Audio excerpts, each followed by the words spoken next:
I'm going to hand the mic over to Michelle Schmidt. She's the Director of Instruction for Surrey School District.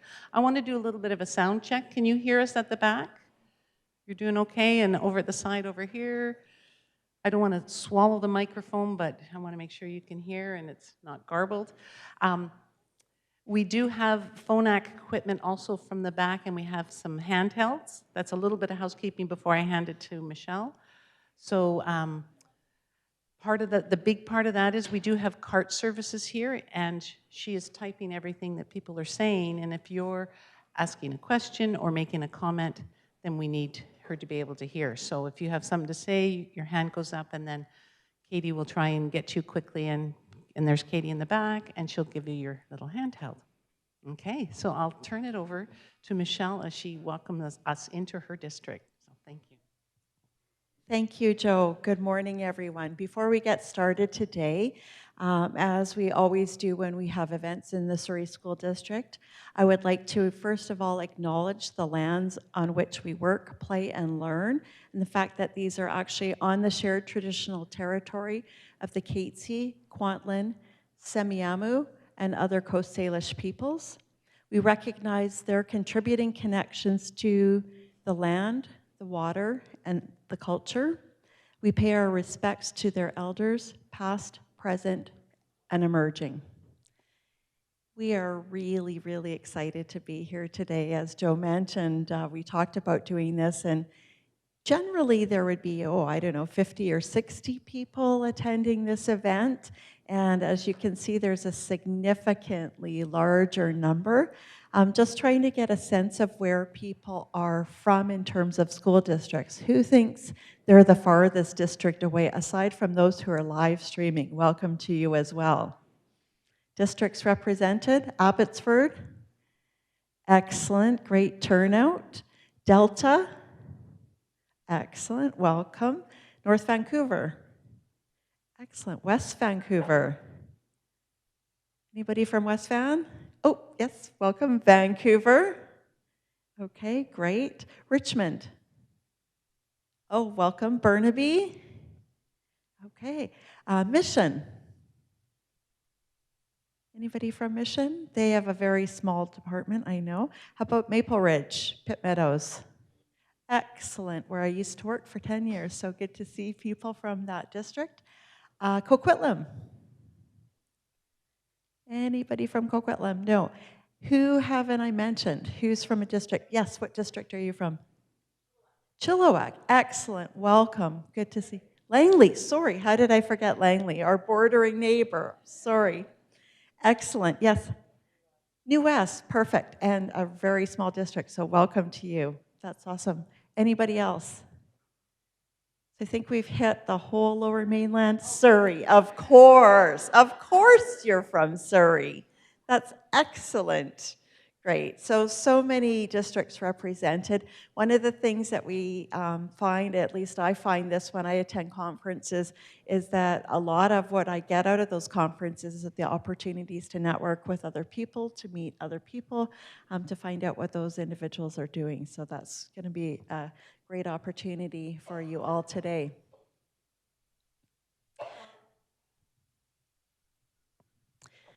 Housekeeping, over to Joe. Yes. So I'm not a very good housekeeper. My daughter can attend to that. But I have my little list here. Again, welcome to the live streamers. And they're as far as Wave Terrace, Victoria, Cowichan Bay area, and the such. So it's great to have you guys join us. We have SD36 guest, no password required for Wi-Fi, just to make sure everybody's good with that. I was going to pull up Slido right now, but I might not just for a second, and we'll come back to Slido. We've run out of screens, and we really wanted to make sure we had a screen for CART so that it makes it easy access for everyone to be able to kind of hear what we're saying. And so if on screens 2 and 4, that's where you'll be seeing CART, and I've forgotten your name already. Shannon is here. Shannon is here from CART. services, and as I mentioned before, we've got the handhelds just again to make it easier for Shannon to hear, to thus make sure it's accessible for all. Phonak. Oh, there he is in the back. Yeah, there's Daryl in the back. And Phonak has graciously allowed us to borrow these sound fields also, which really helps with the handhelds and the such. And Daryl's around. Daryl will be around. And you're sitting out back. And again, we thank you for the pens and the notepads and the little stickies. And those, I always think it's funny, the magnifying glass, or the magnifier, you know, because Phonak has to put on those tiny, tiny little serial numbers, so you need that that magnifying glass to kind of, that's why those are there. For those that work with visually impaired students, the magnifier comes because it's so small, but perhaps you'll find some good use with that also. And in saying that, there's so many EAs here that presently don't work with deaf and hard of hearing. Could you put your hands up, those that don't presently work with deaf or hard of hearing? And so this is, to me, gives me great pleasure to kind of see that many hands go up, because I think both the visually and hard of hearing individuals in the classroom, often they may not have a support person kind of attached to them, you know, but they have that teacher of the deaf or teacher of the TSVI, the visual impairment teacher, coming in but once a week. So it's you folks that sometimes see some of these students, you know, and that just get service periodically, you know, weekly, and you being in the school can then maybe help kind of support them incidentally. So thank you also for coming. So I've forgotten your name again, or Shannon. So Shannon here, that's next to my list, the interpreters.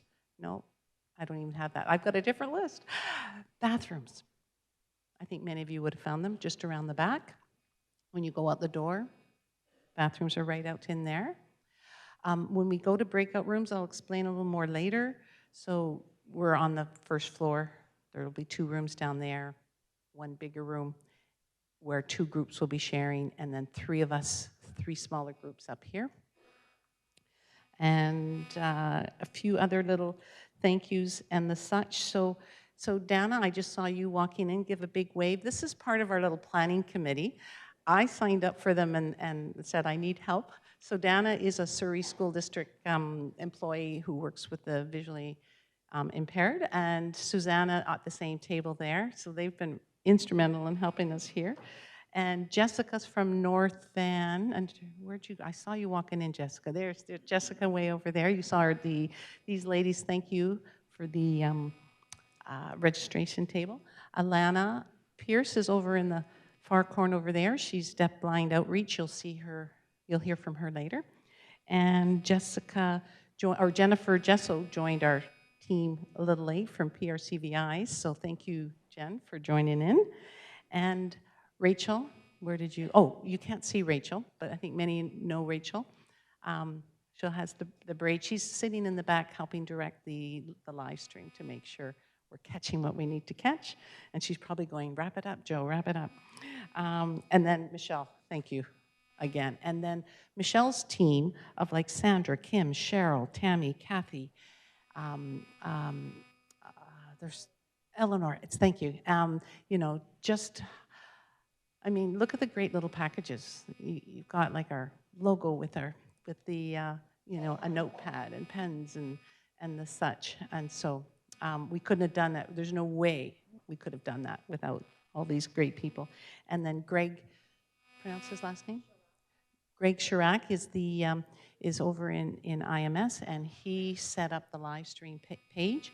The intent is possibly then to have that, I mean, I'm going to get it in a disk drive, we'll edit it a bit, and it might be something that if what you're viewing today, you think, you know what, I think a colleague of mine would really benefit from this. And then so that's the hope, no promises, but that's the hope that maybe that could be able to be viewed again on somebody else's Pro D Day. So just, we'll send that out if that happens, but no promises yet. A few other introductions. Piper's sitting there at at the far end there. And she is with BCIT PCAS.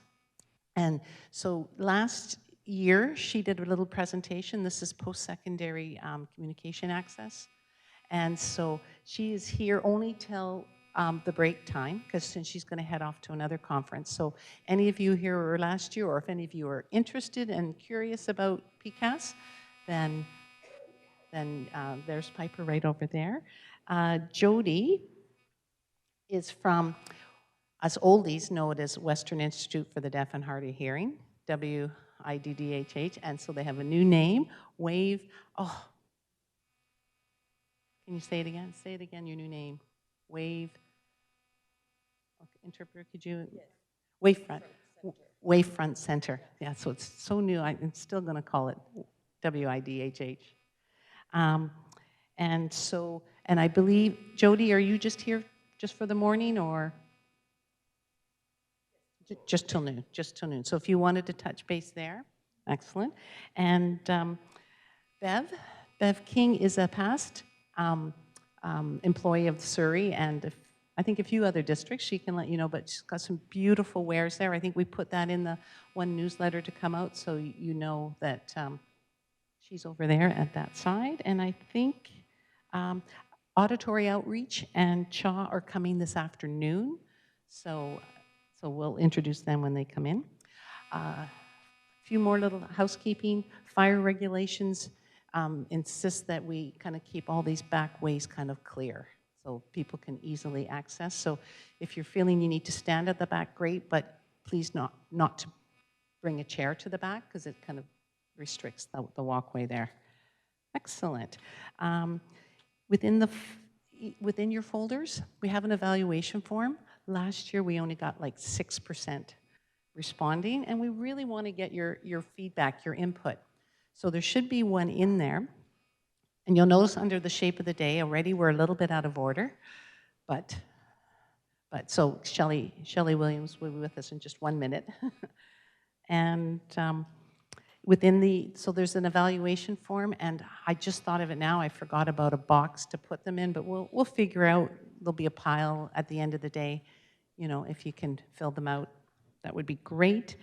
Also within the folder is a Pro-D. Every year I always meant to do it, and I never finished it. So I'm kind of proud that I finished it this year. And part of my theory behind this is that some of you might meet some other folks here, and you kind of go, oh yeah, I want to shadow Lori for a day. And when is her Pro-D, or when's my Pro-D? And if she doesn't have Pro-D, well, maybe I can just head in and visit her in this neighboring school and the such. So that's what that's kind of all about. And if, to me, it was worth my time doing it if even one person, you know, utilizes it. So I'm putting it out there. Just one person, just utilize it. Okay, so, and just two little disclaimers. Our intent really is to share information, of course, but we really want to make sure, in talking to some other the teachers and such out there, each school district, as you know, is different. They have different budgets, different regulations, different rules.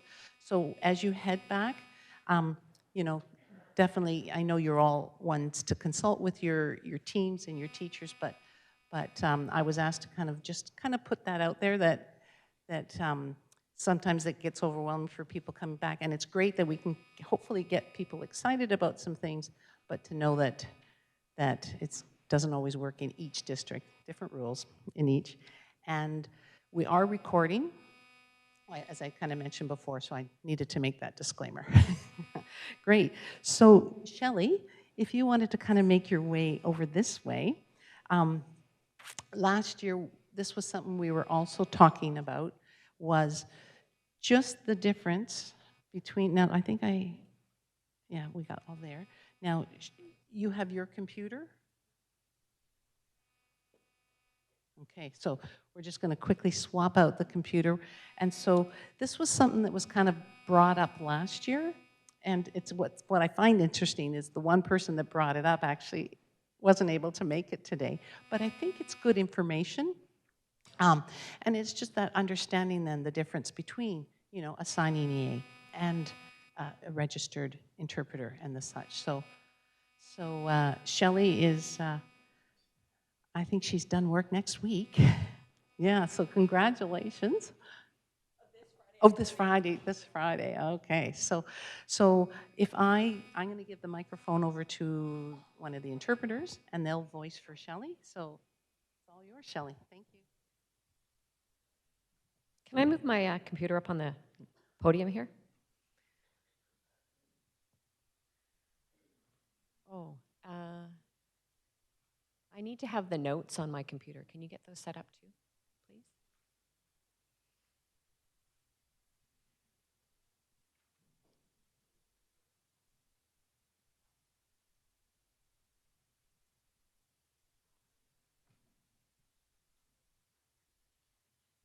Perfect. Perfect, great, thank you. Oh, hang on just a second. Can I get the presentation notes on the bottom here?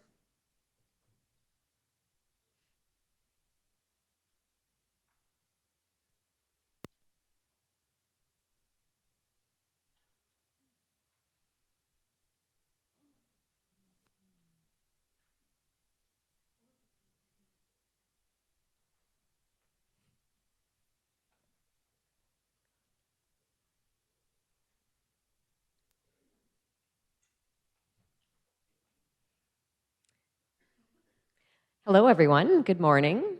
Oh, I'm really excited to see everyone here. It's a full house today. That's great. My name is Shelley Williams, and I'm a teacher for the deaf and hard of hearing. And I've been doing that for about 15 years now. This is my third year with the Surrey School District as an itinerant teacher for the deaf and hard of hearing, and I work with many different members within my team. We've got sign language interpreters, EIs, teachers, many different people that we all focus on the education of deaf children and their needs. We want them to be successful and have that growth that's required. So today I'm going to present about the difference between an EA and an interpreter. A lot of us are very confused about those roles, and I'm really happy to come here today and kind of just explain what that is all about. It was really hard to condense it into 15 minutes, but I'm hoping that if you would like some more information, you can get a hold of me. You can get a hold of the teacher of the deaf and hard of hearing within your district. I'll be back next year as well, and yeah, we can expand on those ideas together.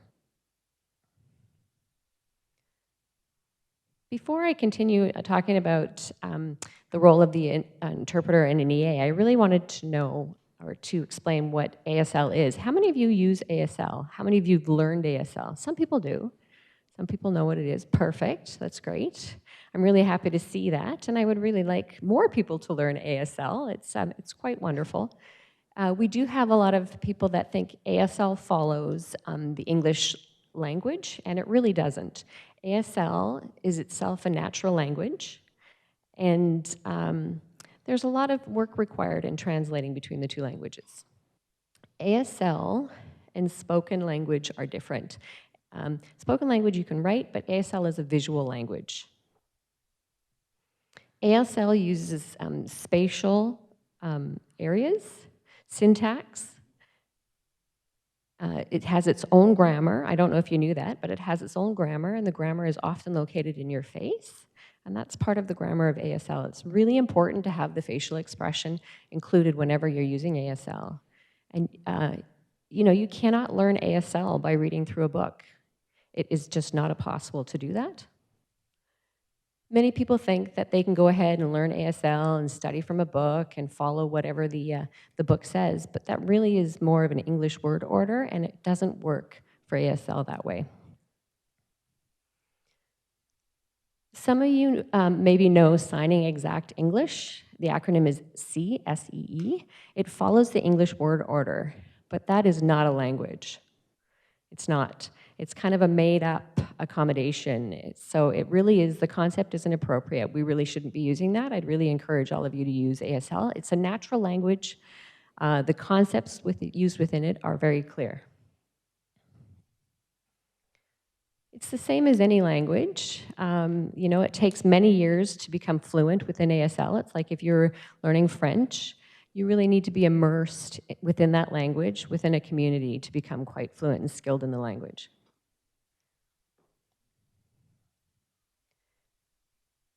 I really wanted to stress that it's super important for deaf and hard of hearing students to see that language. Many of these children are often language deprived. Many of these children, 90% of deaf and hard of hearing children have hearing parents that don't sign. And so they are missing out on that exposure to language from a young age, and then they learn language later when they enter kindergarten. They're not ready, they don't have the language. They have very minimal language at that point in time. And you know, they do come with a lot of issues because they don't have the language. It's a serious issue within our communities. You know, if deaf kids have exposure to language, you know, they will develop much, much quicker with their language proficiency. But right now, we have that very little window of time for them to learn the language and have those literacy skills.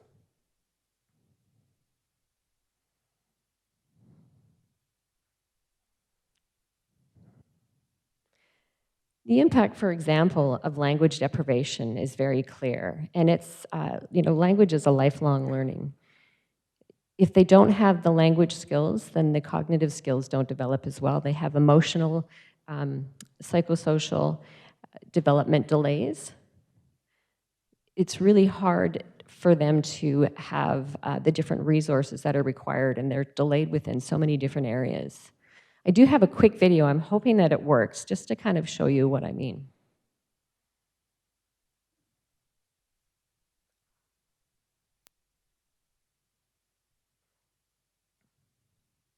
I don't know if the sound would work. Hang on just one second. Oh, there we go.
It's a really powerful video.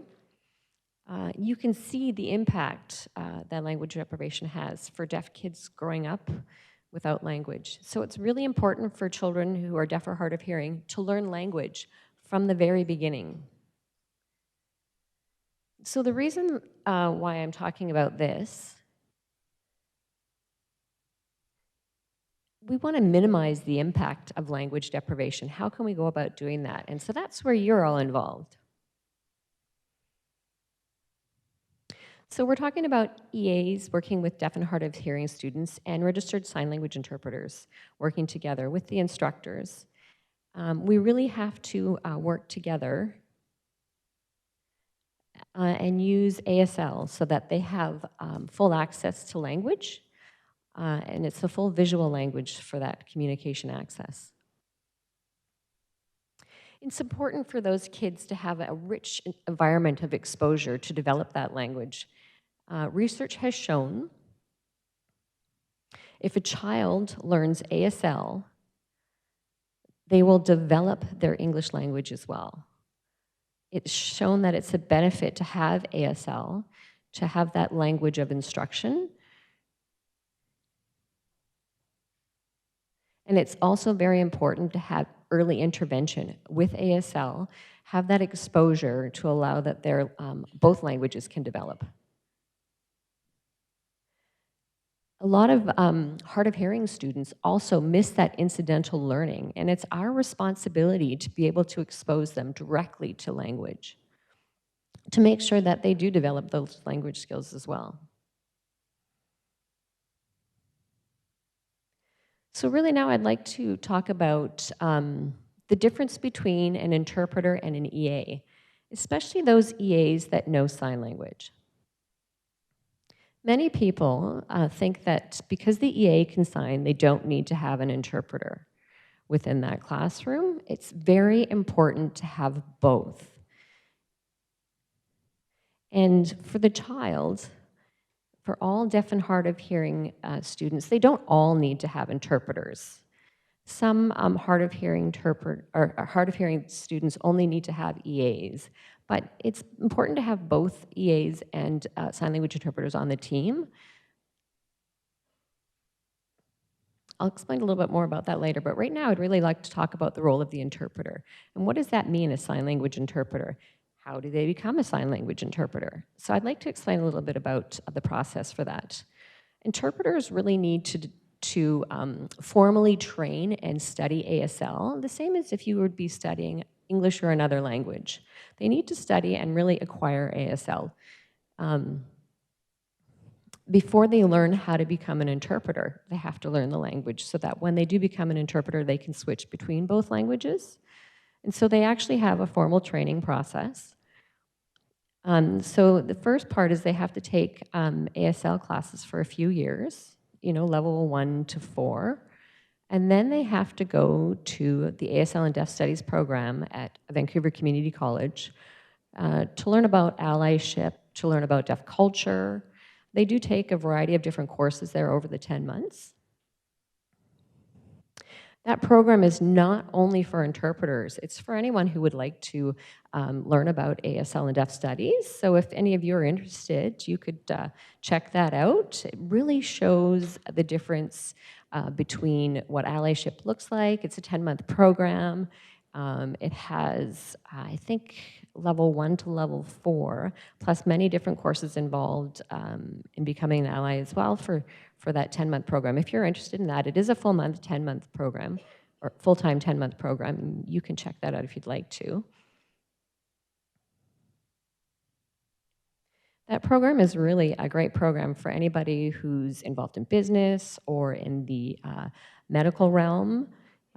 For doctors, it would be very cool if they could learn how to sign within that course as well. But for interpreters, they have to go through that process first, and then they have to apply to get into the interpreter training program. The interpreter training program has a really in-depth screening process before you can get in.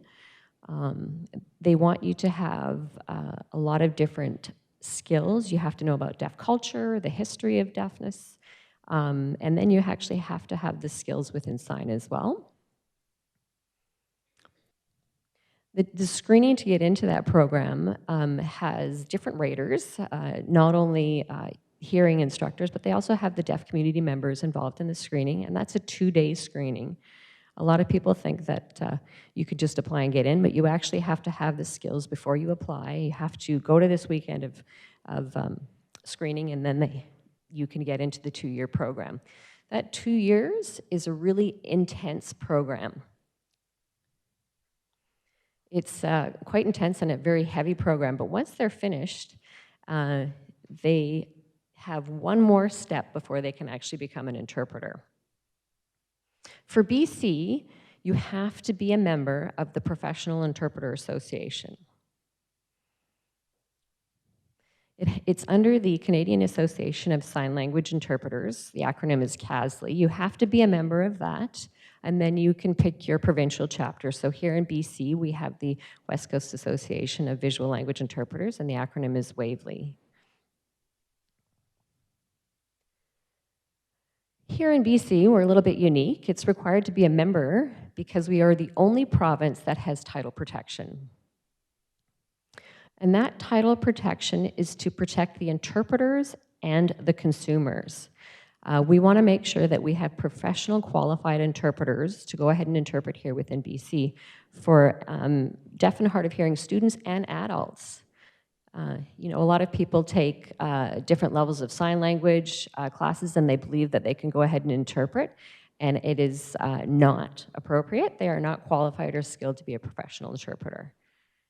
Even in school, even in kindergarten classes, they're not skilled enough to be an interpreter in those situations. You know, because really in kindergarten, the interpreter becomes a language model for that child, and deaf kids have rights, human rights of basic access to communication.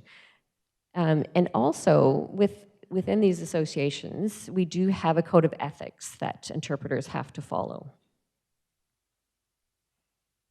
How much time am I got? 2 minutes, okay. I'm going to skip a few slides, but for educational interpreters, a lot of people think that educational interpreters can also be EAs, but that's not true.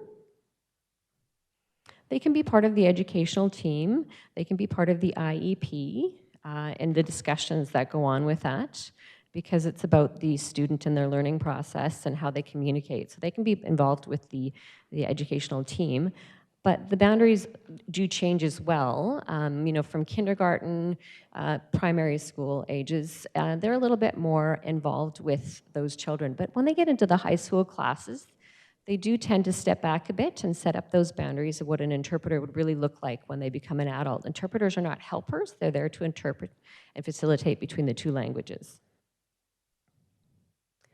Many people assume that interpreters can go ahead and do the work of an EA, but they're really not trained to do educational assistant work. That's why it's really important to clarify the role of an EA and an interpreter. They are entirely different responsibilities.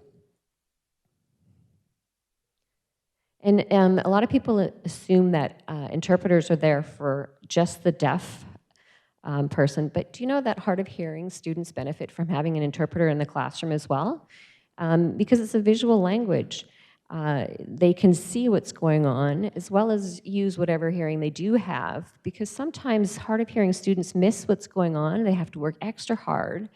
It makes them quite exhausted during the day to try and work extra hard to actually hear what's going on. If they've got someone there using a visual language, then their learning is just going to develop astronomically, and it's a benefit for both deaf and hard of hearing kids to have interpreters within the classroom. It's really important to have, oh, hang on just one second, let me back up for a second. It's really important for interpreters and EAs to work together.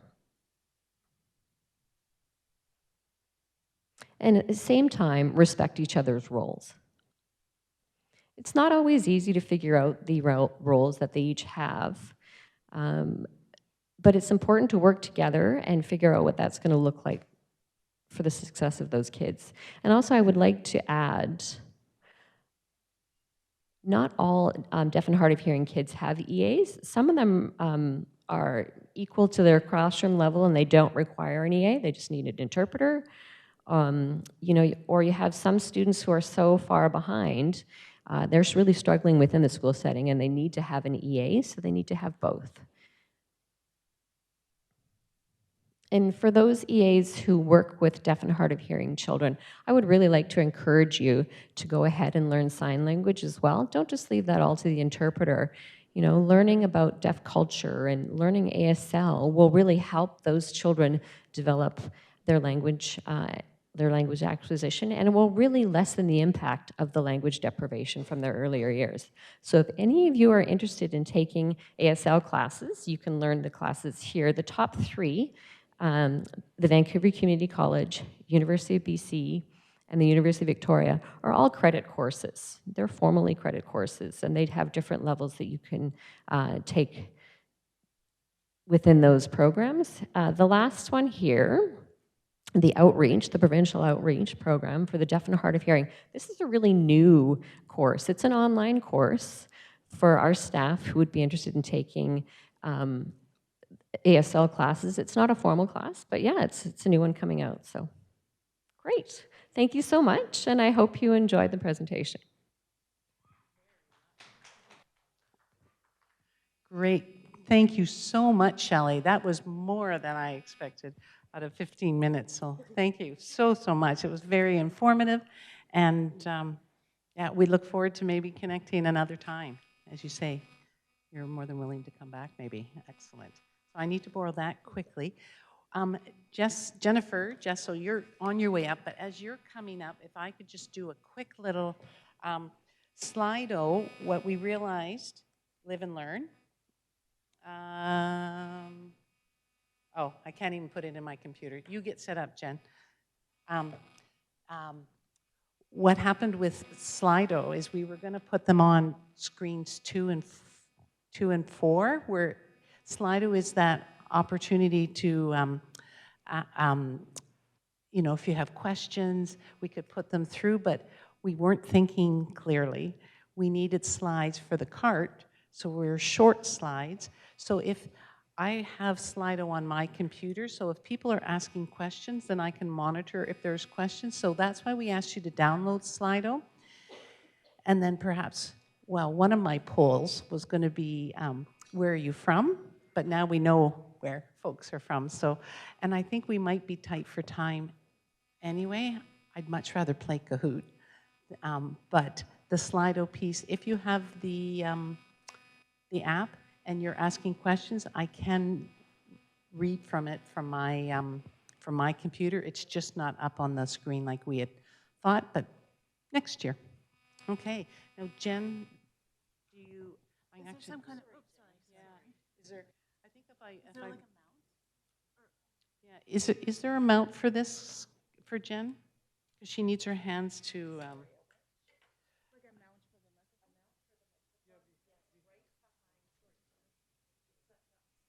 Oh, no, not that one. The next, this one. There we go. Okay, we'll just get that set up.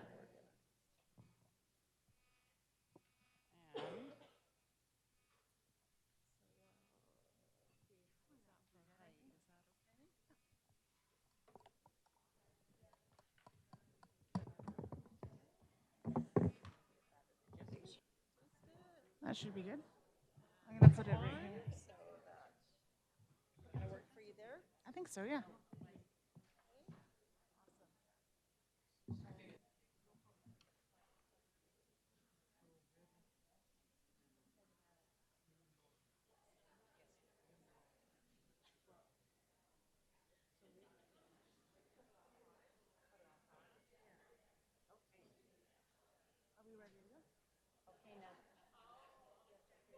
Jen just has. Hey, we will have break at about 10 and 30-ish. So sorry, we're trying to keep on to the time because we do have somebody streaming in for Pop DHH. And so Jen, the floor is yours. Okay, thank you. Oh, sorry. So thanks everyone for having me here.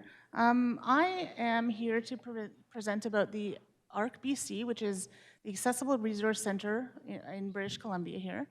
And what it is a resource repository of educational materials for students with perceptual disabilities, or also called print disabilities. So I will probably switch between those two terms, perceptual and print disabilities. And for anyone who is having trouble seeing this slide, we do have it online so that you can go and see it on your own devices.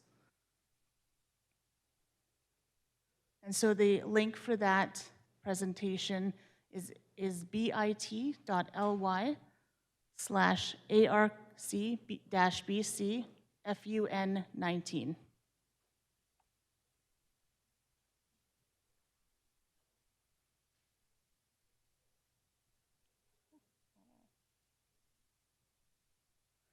And so this presentation is divided into 3 parts. I will probably only cover, I think, the first 2. So first is going to be the introduction. Then is going to be an overview of the formats and apps available through ARCBC. And then I'll do a bit of information on registration and how to register if you think you may have students that would benefit from ARC.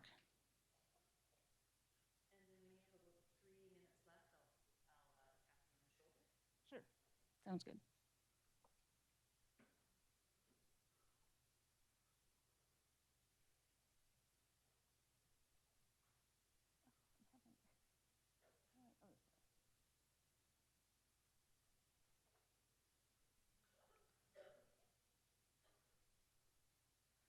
So this slide I'm just going to skip. So this first part is just going to be an introduction to ARCBC and what it is and the types of students that are eligible to use it.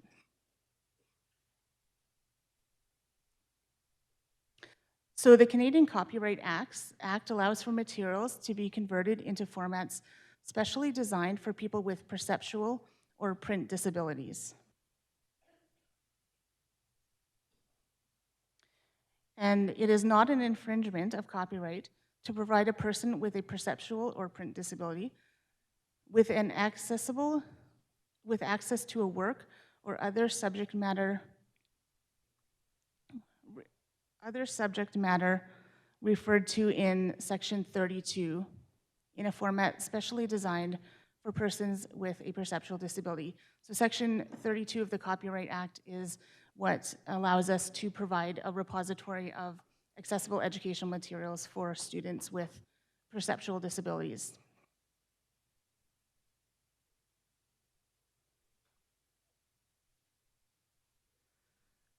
So a perceptual disability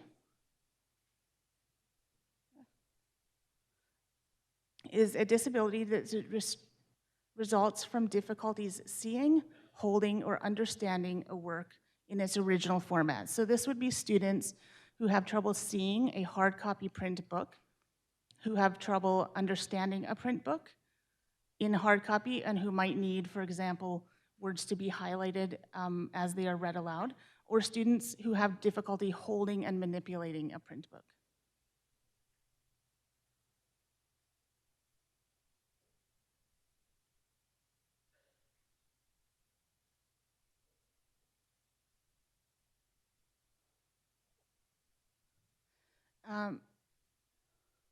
And while the Act sets out the criteria for who qualifies as a perceptual disability, it is the responsibility of the school district to determine if a student has a perceptual disability.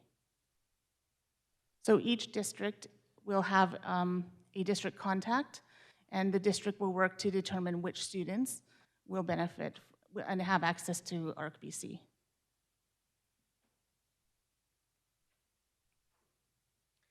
And so this is just a question and answer. So in a class of 30 students, 1 student has a perceptual disability.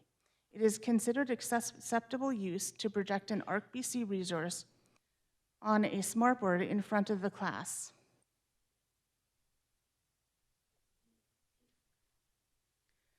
If that same resource were printed and handed out to each student, there would now be students without a perceptual disability using ARCBC files, and this would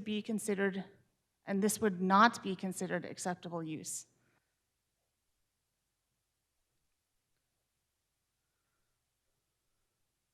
So are there any questions or discussions before I move on to the second part?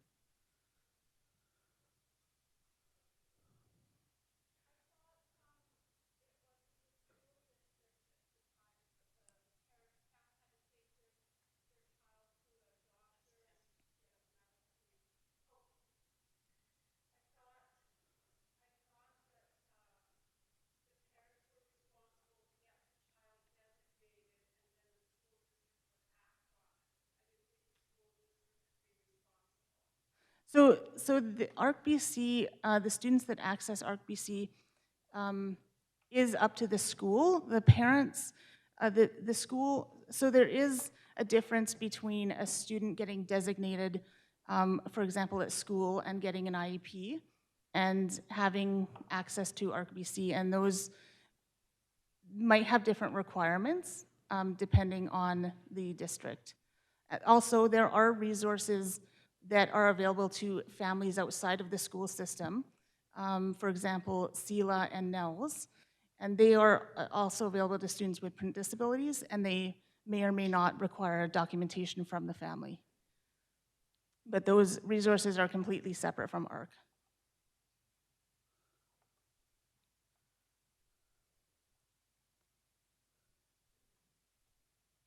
Any other questions?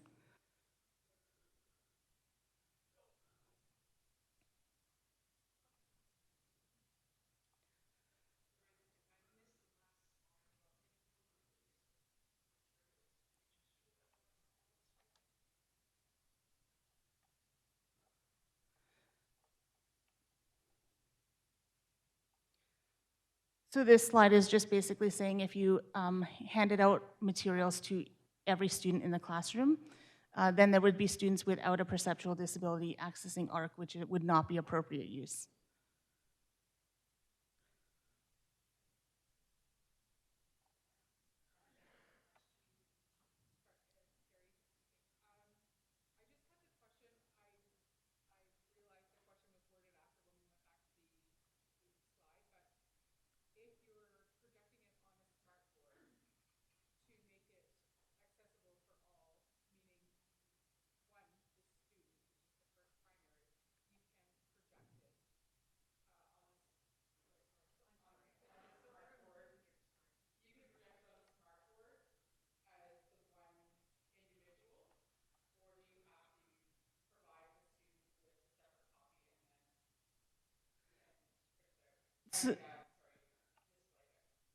So you can project it as long as the student with a perceptual disability is in that classroom viewing the material. Oh, you can project it as long as the student with the perceptual disability or print disability is participating in use of that material that's being projected.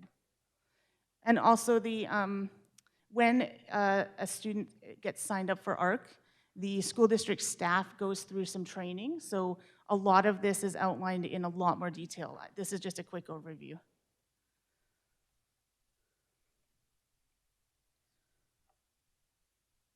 Any other questions? I'll have questions at the end as well. So.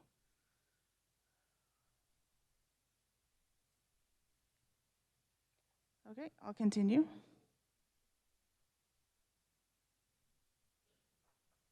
So this next section is just going to give an overview of the types of files and formats available from ARCBC.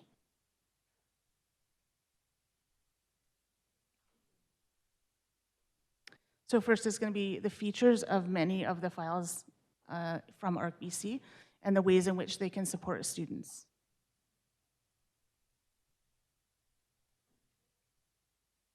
So one of the features of a lot of our formats and the apps that are used with those formats is the ability to have text read aloud, and it can be highlighted visually as it is read. So a student is getting both the visual and the auditory support with that file.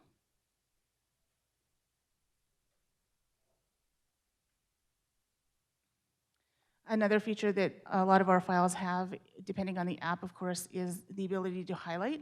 So just as a student using a hard copy print book might use a highlighter or some other markup to mark up text as they read, a lot of these apps and formats do support highlighting on the screen and also sometimes things like underlining.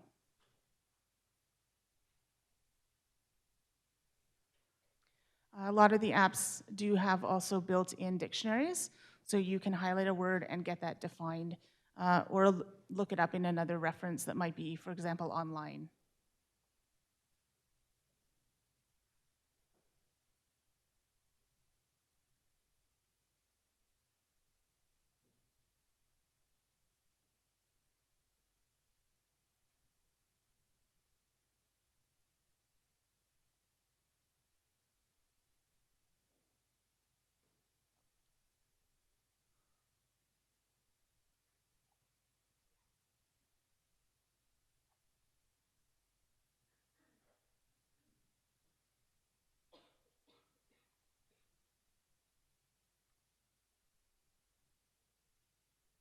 Okay, it seems my slideshow crashed, so just give me a second while I reopen it.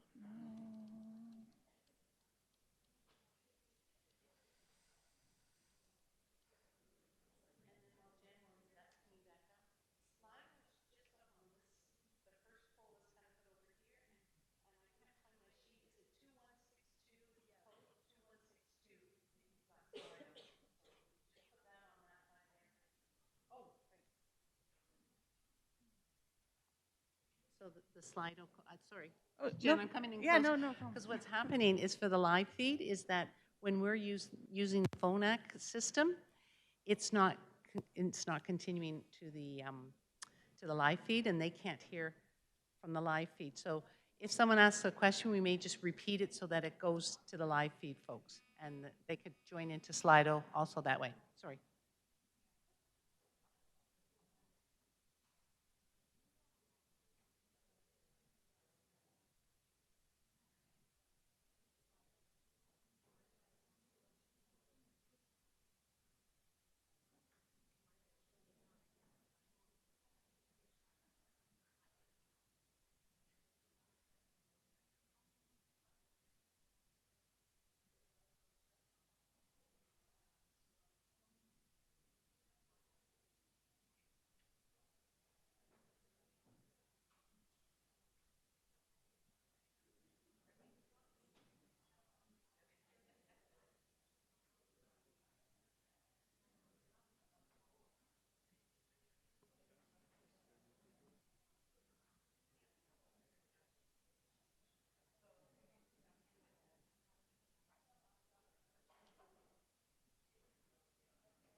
Well, Jen, you just need a few more minutes? Or, yeah, so let Jen get that rolling. Uh, with Slido, again, we're just going to show it on this far screen right over here. And then we'll keep the closed captioning. Does it look like it's coming back up now? You're on navigation, you ready? Okay, Jen, back to Jen. Okay, sorry about that. So the next feature that is available for ARCBC files is the ability to navigate. So just as a student might navigate a print book using page numbers and a table of contents, these are features that can be accessed through our books as well. So if the teacher says turn to print page 55, the students using a hard copy print book can do that, and so can those using any of our ARC files.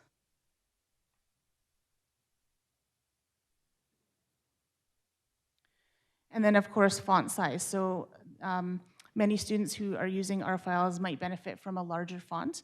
And so this is something that they can do with our files. And with many of the file formats as well, as the font size gets larger, the text wraps around. So the student's not having to use the little scroll bars to scroll back and forth.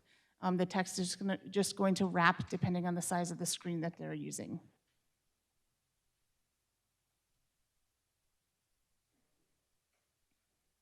And now we're going to move into the main file types available.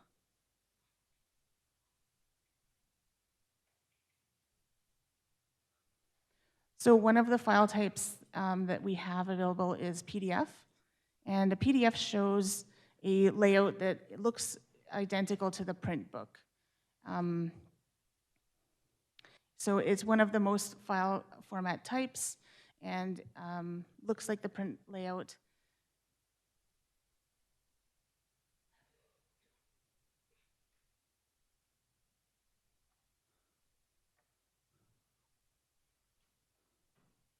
You can see You can see here a screenshot showing what that file format looks like.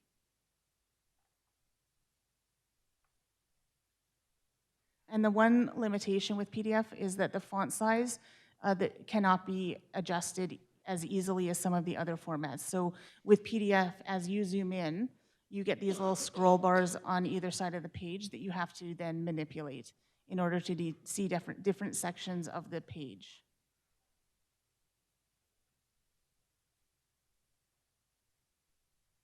Another format that we have is KES, or Kurzweil format, and this format is limited to use with the Kurzweil products. So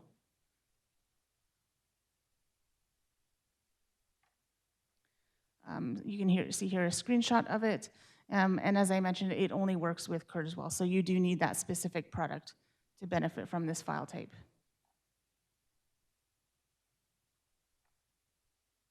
eText is another file format that we have, and this is a text-only format that we use primarily for non-visual users.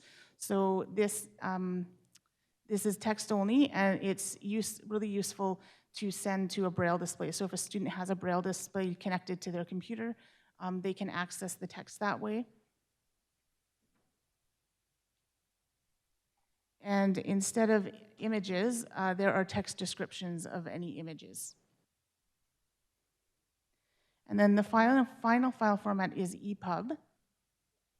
This is our newest file format, but this is one of the most universally accessible file formats, so it can meet the widest variety of needs in terms of being able to adjust the font sizes, working with screen reading software and Braille displays, being able to look up word definitions, highlight text. It has all of those features built into the one type of file.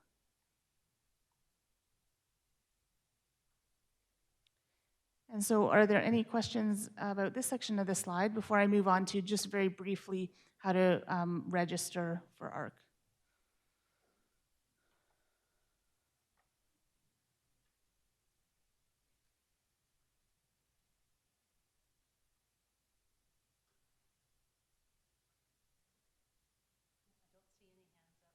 Okay, awesome.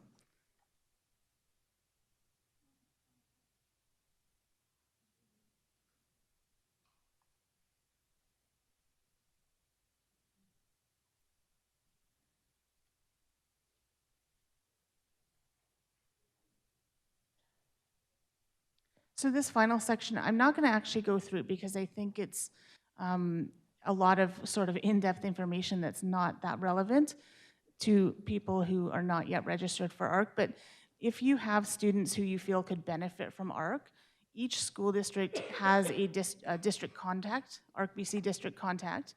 And so the way to get access to ARC for your students would be to contact the district contact, and they would walk you through the training materials that you need to go through to learn about things like the Canadian Copyright Act and the acceptable use of materials, as well as the types of students that are eligible. So sort of like this slideshow that I just did, but in a lot more detail.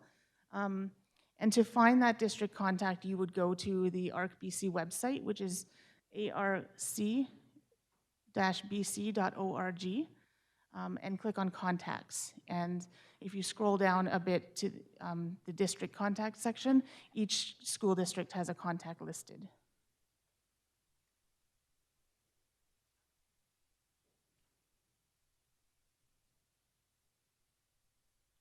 So this is just a screenshot of our site. And you would just, on this site, at the top is a bar that has the various sections, and you could click on contact to find your district contact.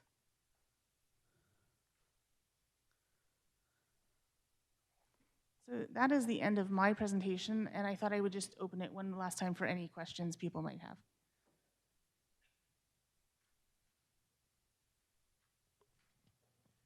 Oh, we have a couple questions over here. Let me go this way first. I was wondering if ARC would have access to out-of-print textbooks? Pardon me? Can you repeat that? Would ARC have access to out-of-print textbooks? Oh, out of print. So because ARC is a repository, There is a request form to request a title, but I'm not sure exactly, I'm not part of the team who makes that decision in terms of what books are produced, but there is a requested title book and, or sorry, requested title link once you are signed up to ARC. And so I don't know for sure that we would produce a new out-of-print book, but certainly books that we've produced in the past would still be on there. Because ARC is a repository, if you have the print book, if the class has the print book or the student has the print book, then you can go search for it on ARC and see if we have it. And I had one more question. If the school district does acknowledge that there's a student who does have perceptual disability, does, who pays for the software, for example, the EPUB? Would it be the district or is it provided? So ARCBC is funded by the Ministry of Education, so that ARCBC itself is a free resource.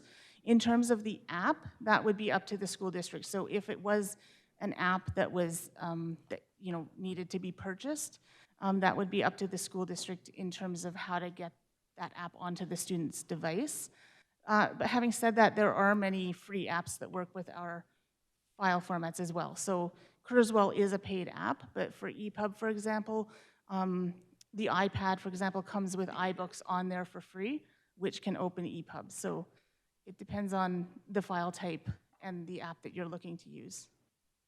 Okay, thank you. Excellent. Thank you so much, Jen. Yeah, thank you.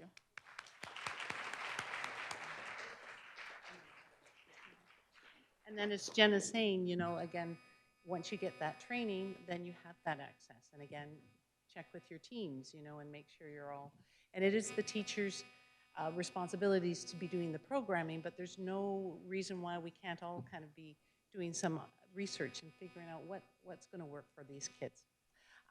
So we're totally out of order because I have Tamara online on the screen there. Hello, Tamara from Victoria. Now, can we hear you? Tamara, can you talk?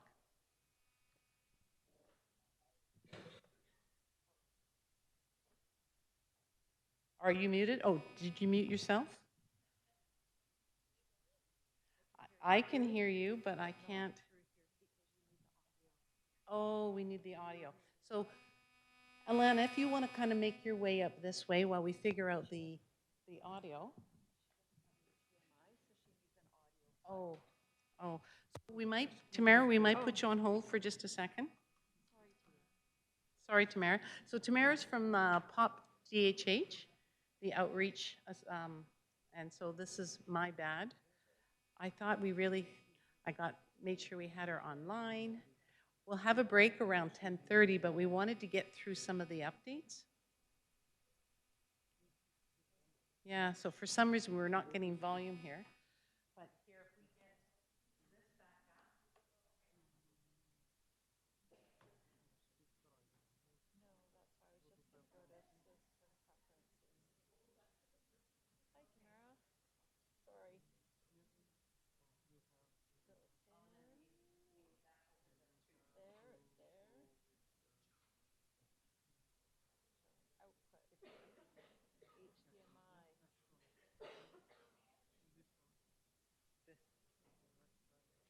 Try now, Tamara.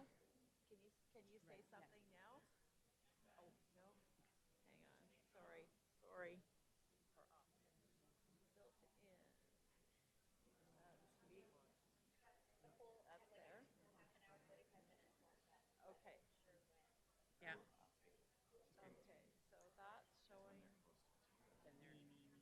Thanks. Extron. What about that? There. So, if you log on here and then maybe. So, Tamara, we might put you on a little bit later, if that's okay, because we can't get the volume. Yeah. Yeah. So we just kind of heard some. Yeah. Yeah. So what we'll do now is kind of jump ahead now then to Alana with Pop DHH while we figure out the, oh, Michelle?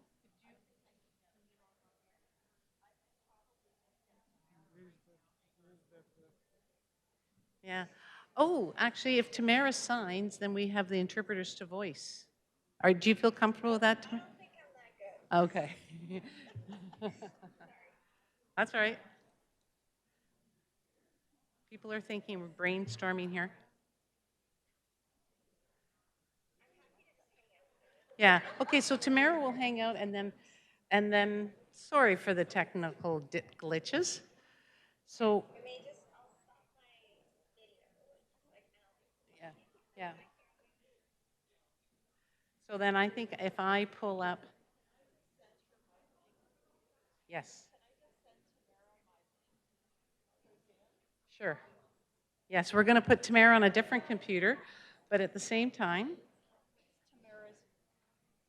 Tamara at popdhh.ca.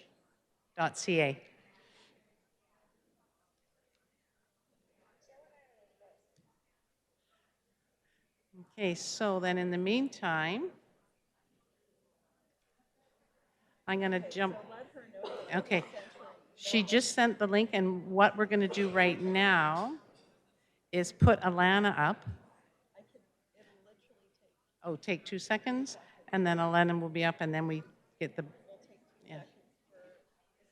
So it's coming to you right now, and then I'm going to give this one here.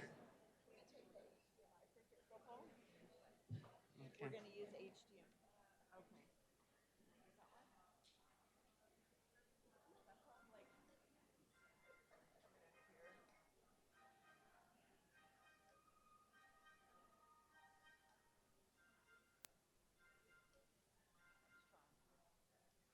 So what we tried to do was to have the slides all on one, and it didn't work. So that's item number 6 that we'll work on. You have like a 30-second stretch. Yeah, so Tamara, can you hear me? Can you just click in? Or do we do Alana right now? Oh, we'll wait for her to. Yeah.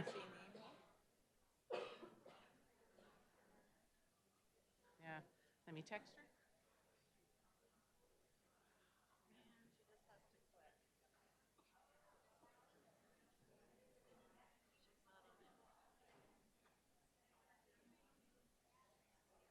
Email from Michelle.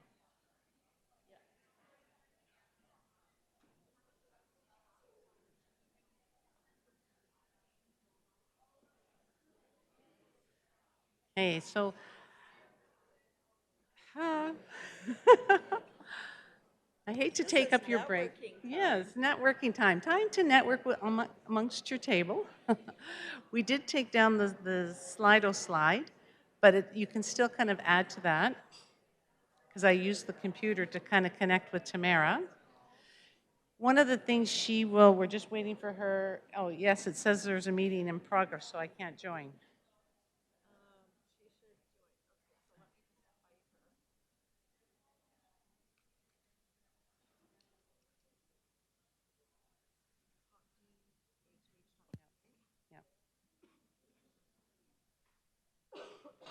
And this is mine.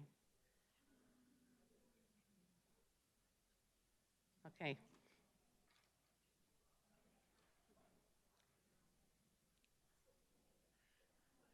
So can you start, Alana, without your slide, and then we put your slide in? Okay. So Alana will get started, and then we'll kind of flip through her slides, because she's done a nice job with her graphics and the such. So if you come up now, and there's a text from Tamara. Let's do whereby.com. Okay. Yeah. Okay. So Okay, no, Alana from DB. Okay.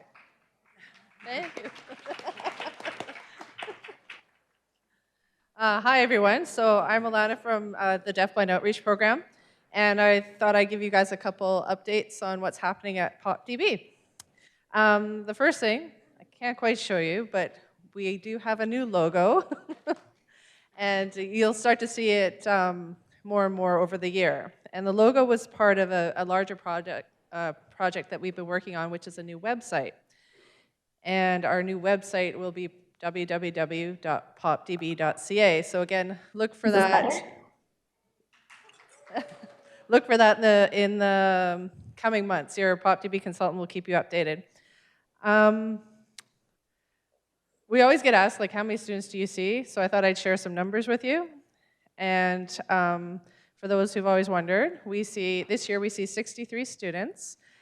And we have 4.8 full-time teachers across 7 PopDB consultants.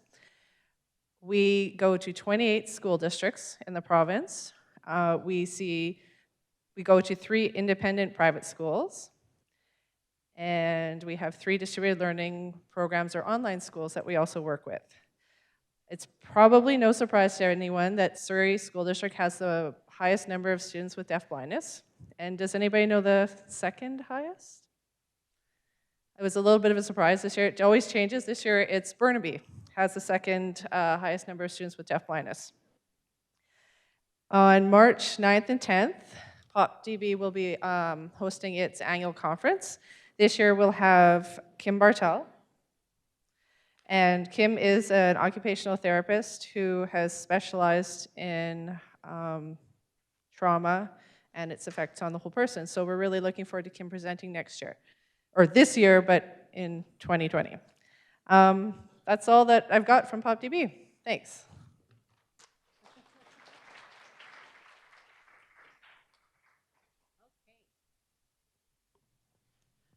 Okay, so we do have Tamara now on the screen. I think we have volume. Can you test it again, Tamara? Can you take your mute off? Your mute is on. Does it work? Oh, I can hear myself reverberating.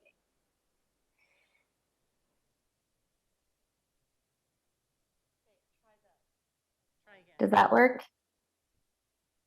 And I'm not sure why your support is experimental. There's no box. Oh, there we go. Yes. Does it work? Let's go with this. All right. Does everybody have the slides up on the seating thing on your phone? If you go to zeetings.com, so ZEETINGS.com, and then /PopDHH. There should be a slide up there, and then you can follow along and see what I'm talking about. So I'll give you 1 sec to do that. So as people log on, you'll see our team. My name's Tamara. I'm a speech language pathologist on the team, and I work from my home office in Victoria, which is why you may have seen a cat jump on my lap. We do not have an office cat at the main office in Burnaby. The rest of my teammates work in the office in South Slope.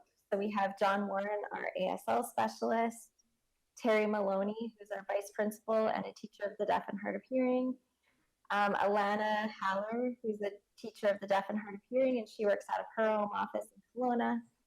We have Lindley Lewis, who's the teacher of the deaf and hard of hearing, who works out of our South Slope office.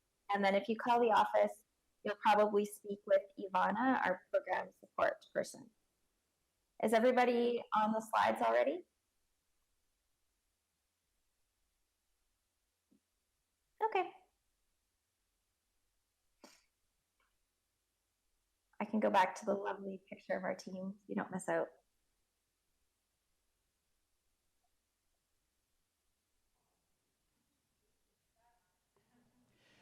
Shelley did talk a little bit, Tamara, just about the ASL program there. So while people are through PopDHH, so she just briefly mentioned it.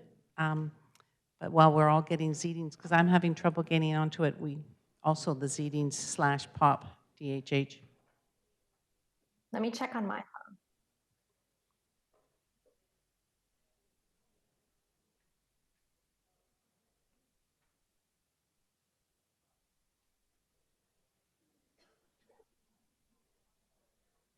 Is it working?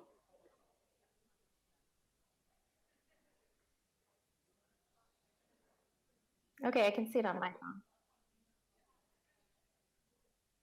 So you'll need to go onto Zeetings on your phone,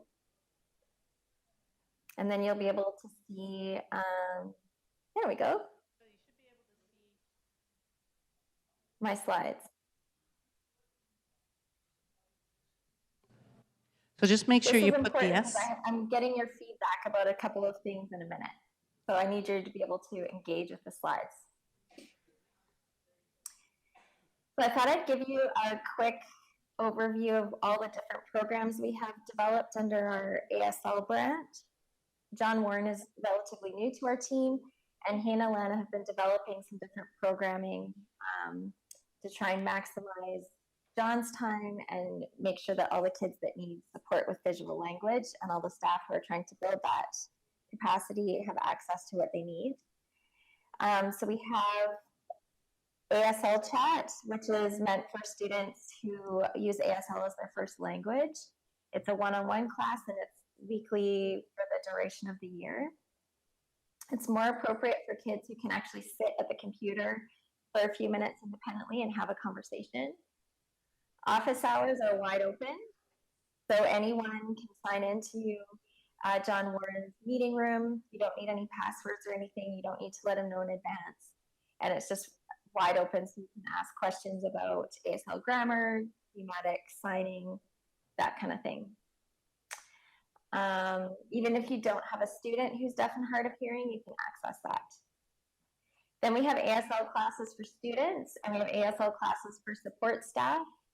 These are in chunks of several weeks for 10 weeks. And the ASL class for students is in small groups, and same with support staff. The class is appropriate for students, again, who can kind of sit there independently, although we have had a few students who are a bit younger express some interest, so we may have a group for younger students and then EAs to join them in the session to help keep them focused and engaged online.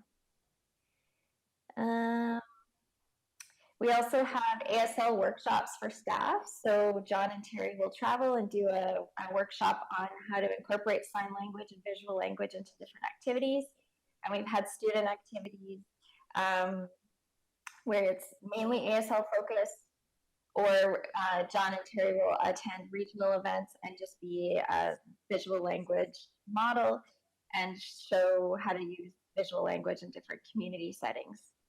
On our website, we have video resources, and then John and Terry are available for student observation and also to assess staff skill level and provide some supports and recommendations around building capacity. So I see we just have another minute left. One of the other things we do are student events. So I know that most of the time teachers of the deaf and hard of hearing would find out about these events and encourage their students to come. We often have EAs come as chaperones. Not all teachers of the deaf engage with this, so if you check our website or sign up for our email blast by emailing me or our office, you'll find out about these events, and you can hopefully encourage your school to send students. It's really valuable for them to have peers and see peers that communicate in the same way that they do, wear listening devices and that sort of thing. So we're toying with creating some resources for educational assistance. We know that it's really hard for you guys to come and do a full day training. So I've got a little survey thing here. Would you be interested in logging in and doing like a 5, 10, 15-minute webinar? We could arrange it for, I'll ask you what time would work best for you in the next slide. And we'll just do really short courses on specific topics that you guys are asking for. Okay, so it looks like a lot of yeses. Awesome, I see a chat box here. There was a question about the ASL programming. Can students who attend virtual school for their education use those ASL classes as a second language, or is it only for students who will continually use ASL? So yeah, it's not a second language credit thing. It's a non-credit course. It's It's meant for students who need ASL to access their curriculum. All right, so I think we'll go to the next slide. In terms of timing, if you can pick, would before school, at recess, at lunch, or after school work best. And I think I made it so you can pick as many as you want in here. And we'll try and adjust accordingly. I know you guys don't get a ton of prep time. So we definitely try and offer it at the times that work best for you and try and keep the topics focused and contained within the amount of time that you have. All right, I see a few responses still trickling in. Okay, it seems to be stabilizing. So we've got after school for the win and lunch and before school tied. These are some topics that we would consider discussing and feedback that we've received from different EAs who've done other workshops about topics that they like. So checking hearing aid batteries, how to do a sound check, strategic seating, so maximizing your students' participation in the classroom, how to work with your classroom teacher around using the FM, learning about listener fatigue, improving classroom acoustics, and maximizing visual access. So we'll probably do all of these eventually, but I think the hope is to begin with some of the ones that would be the most desirable, and then keep finding out which topics are important to you guys.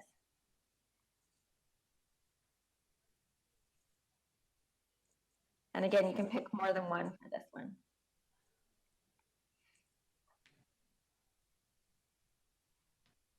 So I'm noticing that a few people have signed in a few minutes into the polls. So I'll check with Tamara to see if there's a way we can kind of resubmit some of these. But I mean, again, it's just giving your feedback so we can kind of know what things are of interest. So Yeah. we're a little slow on the getting everything in. I mean, I can go back, but in the interest of time, I think, you know, probably if most people said after school was the best time, we'd probably start with that time slot. And we can always adjust. You can also feel free to email me if you have any questions about this or any suggestions. I see that the answers have sort of plateaued a little bit. This one's wide open. So if you have any other ideas for topics, I'll just give you a few seconds to type them in, and then we'll go to my last spot. And while some people are typing, Tamara, we can't see it on screen. Is there something on Zeetings that we can touch so we can see what people are typing? Like right now on our screen, we're seeing you and we're seeing me. On the screen behind me, like the polls that people are addressing. Yeah, it's not up on the screen. Is there maybe there's just something that we'll learn for next year? it's on your seating. Oh yeah, but if people don't have their tablets out, can they read it? Oh, I see. Yeah, so that's not a worry. I just thought while people were responding. But next year we'll get better with Zeetings, and I think we'll use Zeetings opposed to Slido, maybe. Okay. So we probably have to break fairly soon.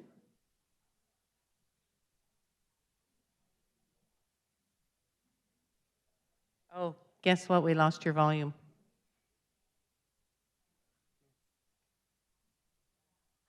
Honestly, I didn't touch anything, but the volume is gone. So I think, there, you're back again.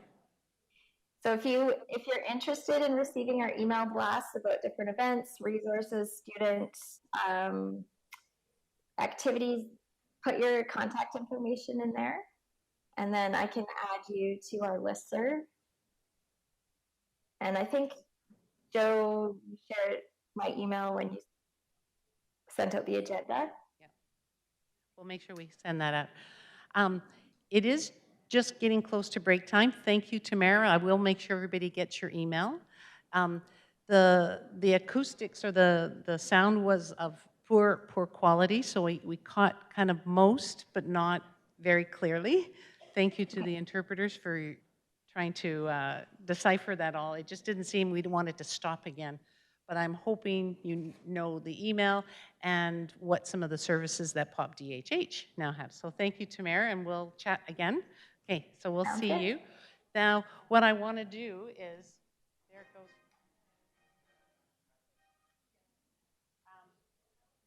What I want to do, just as you get up for break time, I'll put up Alana's slide so you can see that new logo and some of the things that she was talking about. So while you're on your break, please do remember that that Piper and Jody are just here until after this break. And also Jen is needing to head off to her workshop. So if you're wanting to talk to Jen from PRCVI, that would be the time right now, okay? Excellent. So some coffee, some tea, what's left of the muffins, and there is Alana's, Alana, can you come up and check? Do I have the right logo? So I'll put that through.